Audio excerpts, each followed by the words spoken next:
Serial Anupama में आज के एपिसोड में आप देखेंगे कि राखी कहती है कि सामने अनुपमा है, बात करवाओ। तो अनुपमा आती है और कहती है कि जय श्री कृष्ण राखी बहन।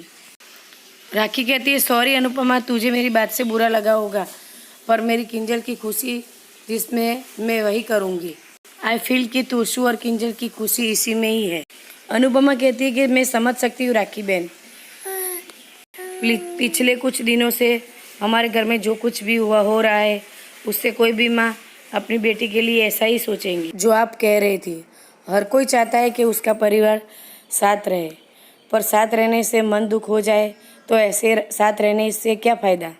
मैं बस अपने बच्चों की खुशियाँ चाहती हूँ और मेरे बच्चों की खुशियाँ अगर इस घर से दूर रहने में है तो ठीक है। फिर अनुपमा भी किंजल को समझाती है कि शादी के 2-4 साल तो अपने लिए निकालने ही पड़ते हैं, फिर तो बच्चे और गृह गृहस्थी में ही टाइम निकल जाएगा।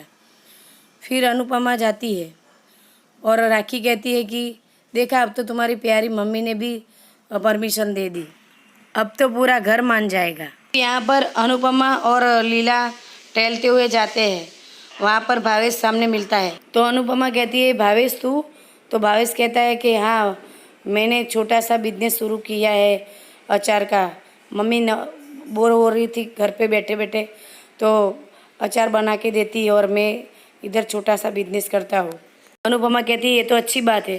फिर उसको कुछ आइडिया आती है तो दौड़े दौड़े घर पर जाती है लीला को कह के। फिर वो मिस्टर साहब आवाज़ लगाती है। वनराज कहता है क्या हुआ? तो अनुपमा कहती है कि मन में एक छोटा सा आइडिया आया तो मैं आपको कहूँ। बापूजी कहते हैं क्या हुआ वनराज? वनराज कहता है बापूजी अनुपमा को कुछ आइडिया आया है मेरे काम के सिलसिले में।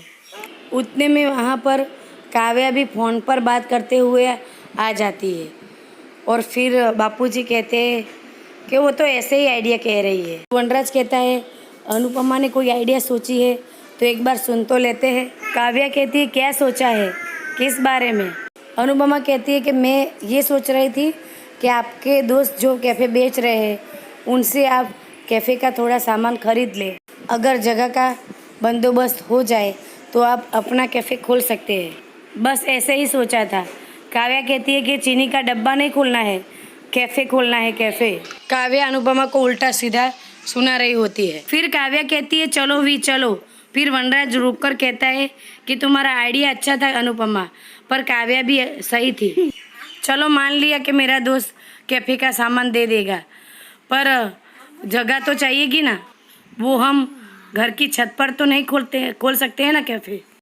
वनराज कहता है तुम दोनों ने मेरा बहुत साथ दिया है, पर ना ही जॉब के लिए मौका मिल रहा है और ना ही बिजनेस के लिए जगह मिल रही है। उतने में अनुपमा कहती है जगह है, पर वो चुप हो जाती है कि वनराज क्या सोचेगा। फिर बा कहती है कि तू बोल रही है या मैं बताऊँ? तेरा मगज में क्या चल रहा है ना वो मेरे अंदर SMS आ ही जाता है। अनुपमा इशारे से मना करती है। फिर बा कह देती है कि वो कारखाने की बात कर रही है।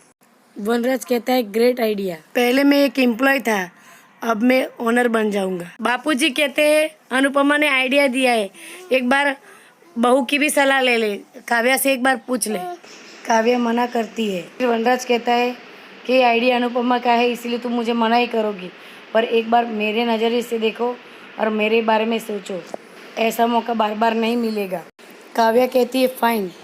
तो वनराज कहता है कि थैंक यू काव्या।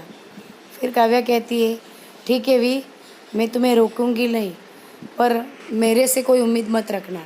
मेरा इस कैफ़े से कोई रिश्ता नहीं है और आप लोग भी मुझे फोर्स मत करना और ये नहीं सुनाने लगना कि एक पत्नी को अपने पति की हेल्प करनी चाहिए। वनराज कहता है कि तुम्हें कोई कुछ भी नहीं कहेगा काव्या, आई प्रॉमिस। उसके बाद काव्या वनराज से कहती है कि all the best, I just hope कि तुम सही हो और मैं गलत। वनराज उसके काव्या के सामने मुस्कुराता है। उसके बाद काव्या वहाँ से चली जाती है। घर के सभी लोग खुश हो जाते हैं, पर समर को खुशी नहीं होती है। समर अनुपमा के सामने देखता है और अनुपमा भी समर के सामने देखती है। अब समर अनुपमा से क्यों रूठा है और किस बात से रूठा है और ये फैसले से क्यों खुश नहीं है, जानने के लिए ये देखिए सोमवार को मेरी चैनल पर अनुपमा। और मेरे चैनल को लाइक करें और सब्सक्राइब करें। तो मिलते हैं नेक्स्ट वीडियो में, तब तक के लिए मुझे इजाज़त दीजिए। Bye bye.